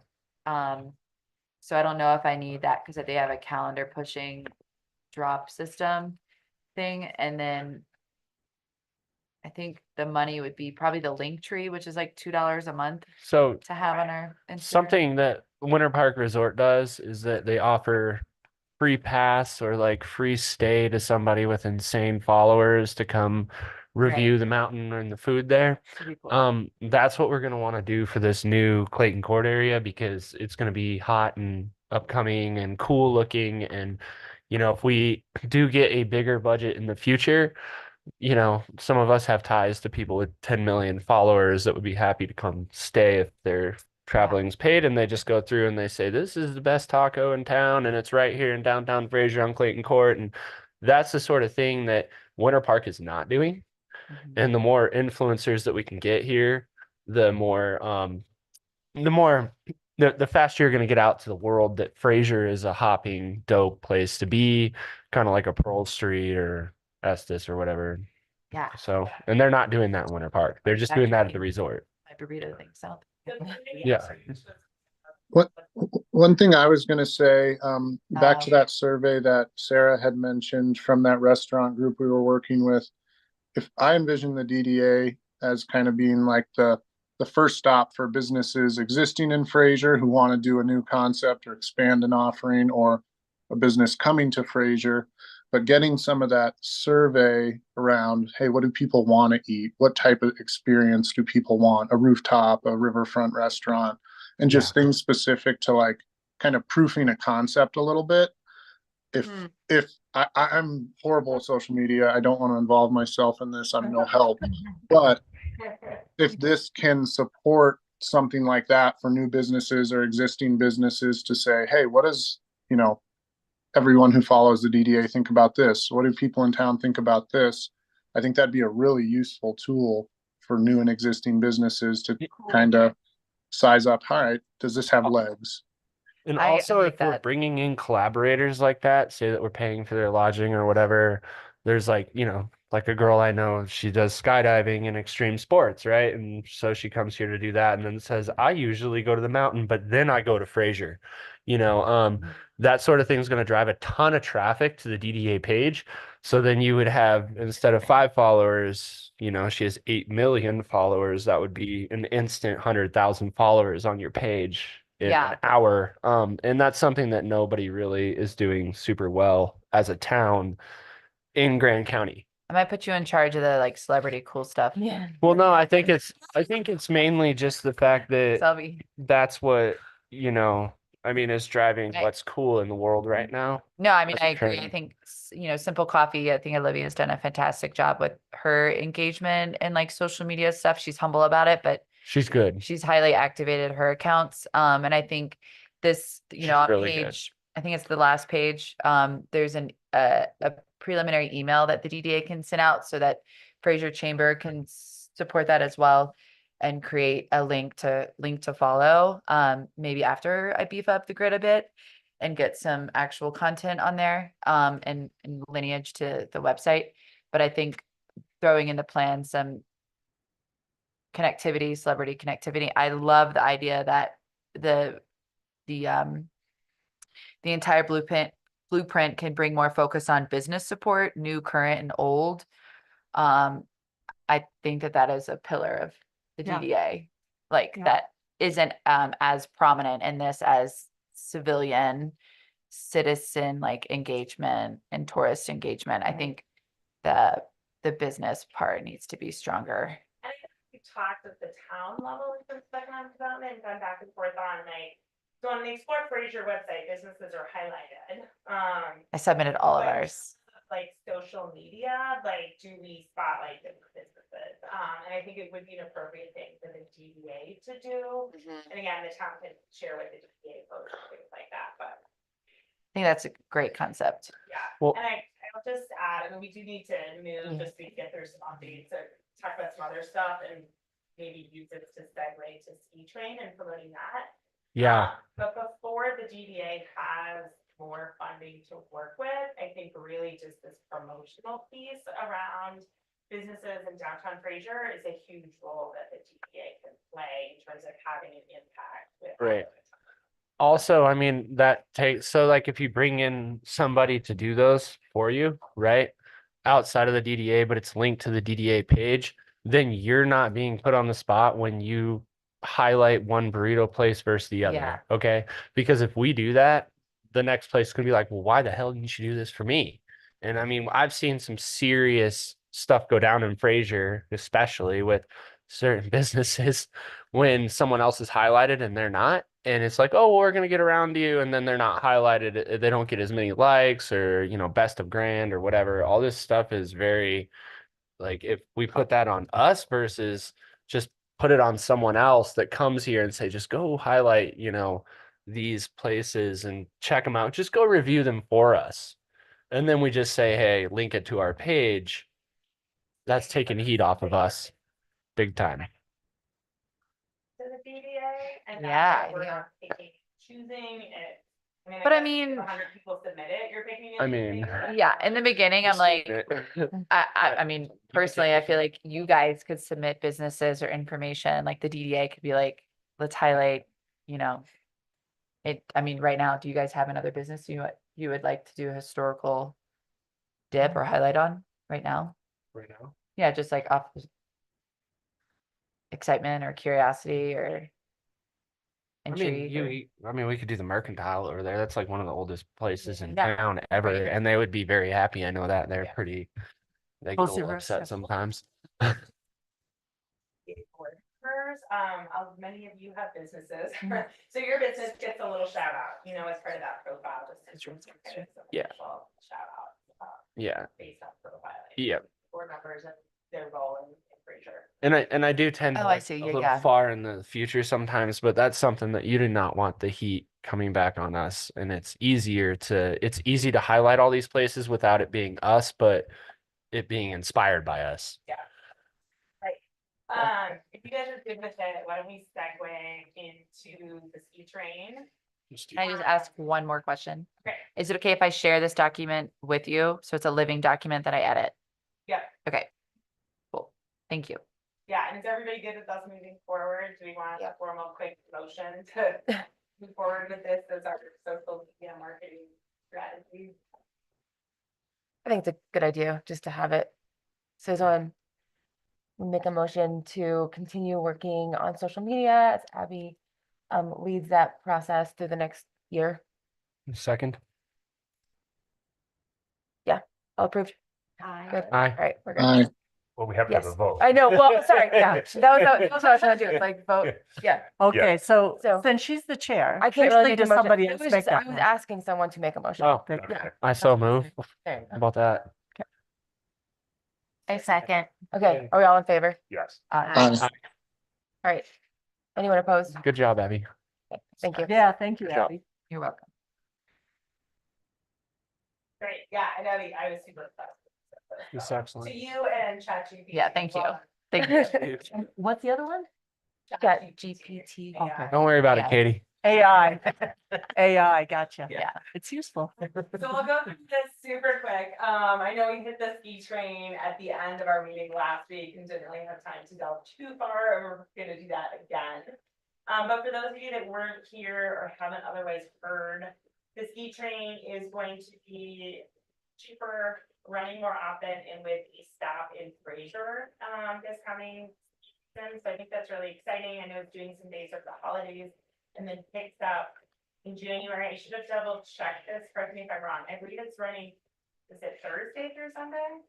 I think it's through Monday Monday. or Tuesday. Yeah. Yeah, Monday. Thursday through Monday? I believe so.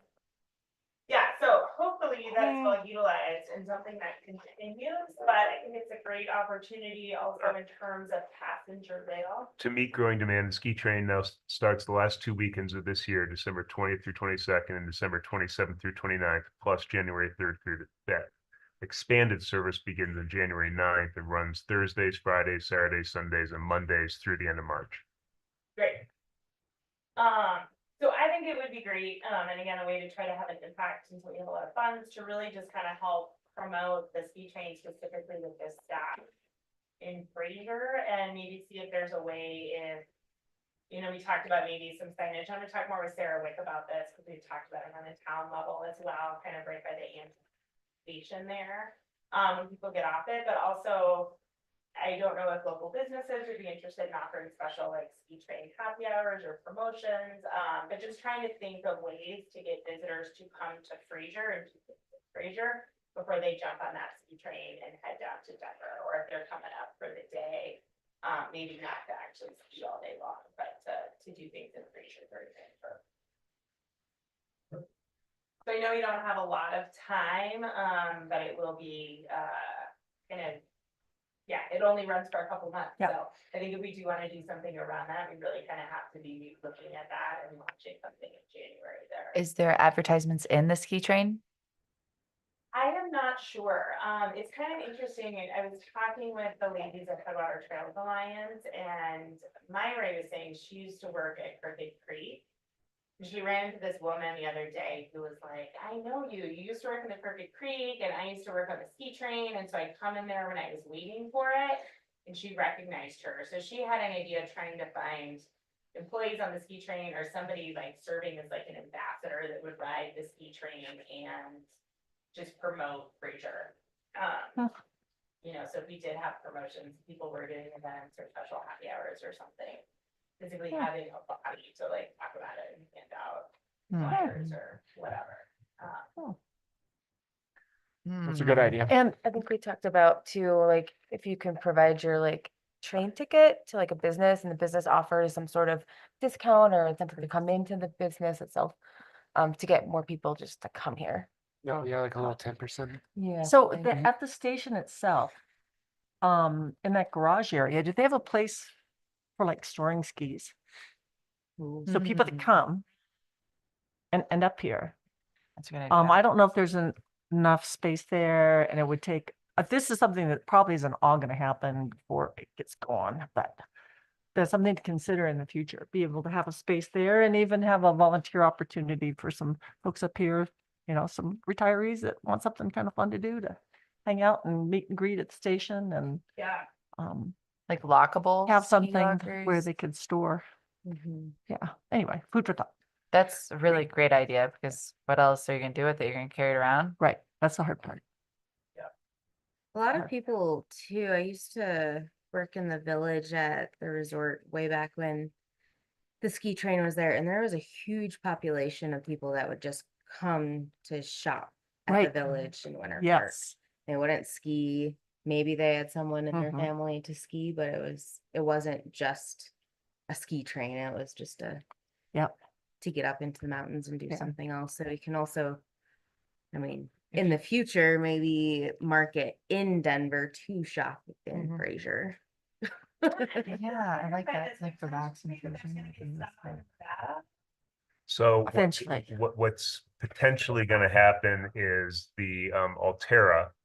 I learned this by going to the Winter Park overview. Altera, who manages Winter Park Resort and Steamboat, they're contemplating, not certainly doing, building a parking garage in Arvada, having a train station so that pass holders and visitors could park there, get on the train, come to Winter Park or Steamboat or Fraser on this train. But that's, a potential project, not even a certain one. Gotcha. On that note, so I don't forget, I did send an email out, but there is an open house regarding the passenger rail, at the Winter Park Town Hall this evening, if anyone's interested in attending. Steve, it sounds like I unfortunately, I thought I could, and I've already been to 2 of them Yeah. and registered and all that sort of thing, but I've got to do a thing with Town of Granby tonight, so. Okay. I remember vaguely a lot of the discussions pre like the steering committee in Winter Park was the percentage of people that don't ski is a great number. Very high. And so how can we capture those people? And so is it the Yellow House promoting the massages? Come relax in Fraser, get a cup of coffee. So maybe Amtrak has an opportunity to do advertising on the train and we pay for it. Amtrak Yeah. I'm looking at their website, And- Amtrak offers you the ability to advertise in the interior of the cars. And Okay, where so is that's what we need to do. Freedom? That guy that used to dress up in the US flag. Can we have someone that decks out in like Fraser merch He's and done like for. passes out the brochures and says It's like, gone. come get cool in Fraser? I don't know. Yeah, I also think a lot of it is just if getting the information and maybe utilizing the town's, website and social media, because it does have a little bit more. I mean, But the I know it's folks on hard the enough to train, Google around and find this information. Yeah. If there was like information, I think we might get a lot of people that are researching it Yeah. that find out, and then it's like, yeah, how many places are within walking distance of the Fraser, train? So Yeah, and the Conversation. cross country trails. Yeah. I would think that if we were to do some sort of static advertising at Union Station, something it's actually called the Winter Park Express, something in the cars, and then combine that with the town's upping its game on promoting Fraser. For example, it's hotter than blazes on the Front Range and in the summer, and it's incredibly temperate up here, right? Oh, yeah. So why aren't we sponsoring the weather on Colorado Public Radio? And that guy says it's going to be 102 degrees today in Boulder. And by the way, the weather today is brought to you by the town of Fraser, where it's going to be 76 degrees. Yeah, for the rest Right? of the I summer. mean, if we want to build the business me. traffic through this town, it's not just about doing it on the train. It's also about doing it on a holistic level. Yeah. And I think a comprehensive strategy like that, of which the DDA is a part, but so is the town, is what we really should be doing. So Yeah. with the train though, you said in Arvada, they're thinking about that. There's already a massive parking garage there, right? In downtown Right, Arvada. downtown Arvada, because that train does not come through there. It's got to be on the train track. It would be north. It'd be north. It has to be north. The existing Because route, I was the gonna say, tracks away north. I wonder how many Icon Pass holders live in Arvada, and if we could do some marketing in Arvada because it is cute. They do have restaurants with ski chairs there, and they are very much wanting to be a mountain town when they're not. And Not we just could Arvada, maybe, it's Golden Arvada. yeah, I think and maybe Arvada. we could go Carolina. do some Yeah. like back and Dude. forth marketing with those towns somehow. One of our businesses just signed on with the rack card company that has their rack cards all over. Mhm. I'm spacing it. I should Yep. know more, but Aaron's Jones Pass Guides just signed on to put their rack cards. So Explore Fraser could do a specific, or Town of Winter Park, Town of Fraser, whichever brand. But it's pretty cost effective. It's not that expensive. The print is heavy, but like our marketing firm was like, that's a shoe-in, do it. Like, Okay, let's talk, if you have a minute after the meeting. yeah, I can forward you their contact. And I will just remind us, tens of thousands of people drive through this town every single week. Yeah. We do nothing to engage them. Yeah, we need some big signage. Yeah, and Sarah and the town have been working on some entry signs. So those should be coming this year. Wow. Yeah. Okay, well, perhaps between now and our January meeting, as our PDA foot soldiers, if you guys are able to maybe talk to some different businesses and see if people would be interested in certain promotions or massage packages or anything like that, I think that For would the train? be- Or For train. for the train or what? I mean, for anything, but Okay. the thought, yeah, people are writing, maybe if they show their ski train ticket, they get 2 for 1 or buy one, get one, or whatever it may be, or just different events that are going on, activities that could be promoted. They could work for non-skiers as well as skiers. Okay. So, any other business to discuss? Sarah, I know. Just a couple Yeah. quick updates, there didn't seem to be any objections, people seem to be in favor of submitting the GDA plan of development for a GCI development award, so. Yeah, awesome. Yours will submit that on our behalf.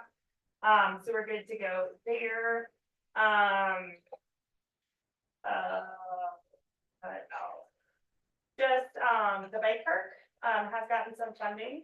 And so that is going to be built at least in part next summer, potentially the whole shebang. We're applying for some Grid Outdoors Colorado money. So Avid Trails has been selected to construct that, and they're actually gonna be on site, next week.